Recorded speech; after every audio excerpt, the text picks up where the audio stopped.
Assalamualaikum warahmatullahi wabarakatuh. Izin memperkenalkan diri, nama saya Muhammad Raffitir Akbar dengan NIM 121210107 dari angkatan 2021. Sebelumnya terima kasih kepada Bapak Gilang sebagai dosen pengampu mata kuliah metode penelitian. Di sini saya akan mempresentasikan jurnal saya yang berjudul Analisa Uji Kekuatan CBR di Lapangan dengan Alat Dynamic Cone Penetration atau DCP. Pada abstrak saya, di sini menjelaskan tentang bidang teknik sipil, tanah selalu berkaitan erat dengan pekerjaan teknik sipil. Hampir semua bangunan-bangunan yang berdiri di atas tanah melakukan kontak langsung dengan tanah. Oleh karena itu, kita sebagai engineer teknik sipil perlu adanya pemahaman mendalam tentang tanah.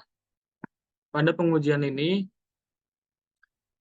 kita akan menganalisis tentang uji kekuatan CBR di lapangan dengan menggunakan Dynamic Cone Penetration atau DCP. Dengan metode pengumpulan data atau analisa datanya kuantitatif yang didapatkan dari hasil pengujian DCP tersebut.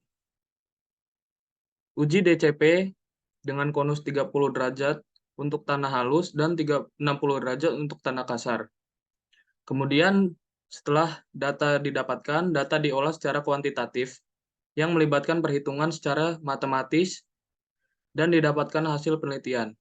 Pada pengujian ini dilakukan dengan menggunakan DCP dan menghasilkan data CBR lapangan tanah pada titik yang dilakukan pada pengambilan sampelnya. Berdasarkan nilai DCP lapangan yang telah didapatkan, diperoleh lebih besar dari 12%. Maka berdasarkan ASTM D6951, tanah yang telah diuji tergolong tanah yang baik dan tidak perlu melakukan pemadatan khusus untuk dijadikan subgrade. Pada pendahuluan saya membahas tentang definisi tanah merupakan susunan butiran padat dan pori yang saling berhubungan satu sama lain sehingga air dapat mengalir dari satu titik yang mempunyai energi lebih tinggi ke titik yang mempunyai energi lebih rendah. Dalam tahapan mengembangkan pendapat tentang pendahuluan, uji DCP merupakan suatu prosedur yang tepat dalam pelaksanaan evaluasinya. Berdasarkan peraturan nomor 4 SE _M _2010 yang diterbitkan oleh Kementerian Pekerjaan Umum dan Perumahan Rakyat tentang pemberlakuan pedoman cara uji California Bearing Ratio dengan Dynamic Cone Penerometer atau DCP. Sifat-sifat dan daya dukung tanah sangat mempengaruhi kekuatan dan keawetan dari suatu konstruksi. Pada metode penelitian DCP atau CBR yang saya lakukan, jenis metode yang digunakan adalah metode kuantitatif yang melibatkan perhitungan secara matematis. Dan hasil diskusi, yang pertama didapatkan data hasil percobaan. Yang pertama didapatkan banyak tumbukan pada tumbukan 2 didapatkan penetrasi sebesar 5,8 cm. Pada tumbukan 4 didapatkan penetrasi sebesar 18,3 cm. Pada tumbukan ke-6 didapatkan penetrasi sebesar 24,5. Pada tumbukan ke-8 didapatkan penetrasi sebesar 38,6. Pada tumbukan 10 didapatkan penetrasi sebesar 51,4. Dan pada tumbukan terakhir yaitu tumbukan 12 didapatkan penetrasi sebesar 60,4 cm. 60,4 cm. Pada perhitungan telah saya masukkan rumus sebagai berikut yang digunakan. Dan data hasil perhitungan yang telah dilakukan didapatkan beberapa nilai, yaitu nilai DCP dalam sentimeter didapatkan pada tumbukan kedua 2,9 cm dan konus atau CBR persennya 83,18%.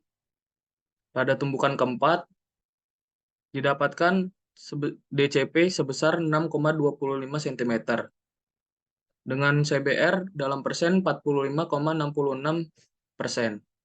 pada konus 30 derajat, dan pada konus 60 derajat 45,55%.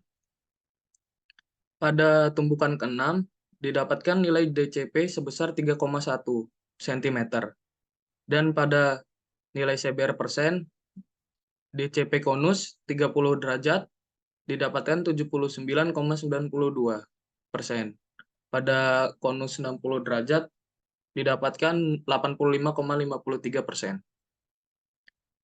Dan pada tumbukan ke-8 didapatkan nilai DCP sebesar 7,05 cm dengan DCP konus sebesar 39,78. Pada konus 30 derajat didapatkan 39,78%. Pada konus 60 derajat didapatkan 38,68%. Dan pada tumbukan yang terakhir didapatkan nilai DCP sebesar 4,5 cm dengan DCP konus dalam persen 61,71%, dengan DCP konus 60 derajat didapatkan nilai 64,28%. Pengujian yang dilakukan akan menghasilkan data setelah diolah. Dilakukan pengambilan sampel dari perhitungan 0, 2, 4, 6, 8, 10, dan 12 tumbukan. Berdasarkan ASTM-D strip 6951, nilai CBR yang baik adalah nilai CBR yang lebih besar dari 12%. Dan pada kesimpulannya, pengujian ini dilakukan dengan menggunakan DCP, menghasilkan data yang telah diolah akan menghasilkan CBR lapangan pada titik yang dilakukan pengambilan sampel. Nilai DCP lapangan diperoleh lebih besar daripada 12%. Maka berdasarkan ASTM D6951, tanah yang telah diuji tergolong tanah yang baik dan tidak perlu melakukan pemadatan khusus untuk dijadikan subgrade. Baiklah, terima kasih. Wassalamualaikum warahmatullahi wabarakatuh.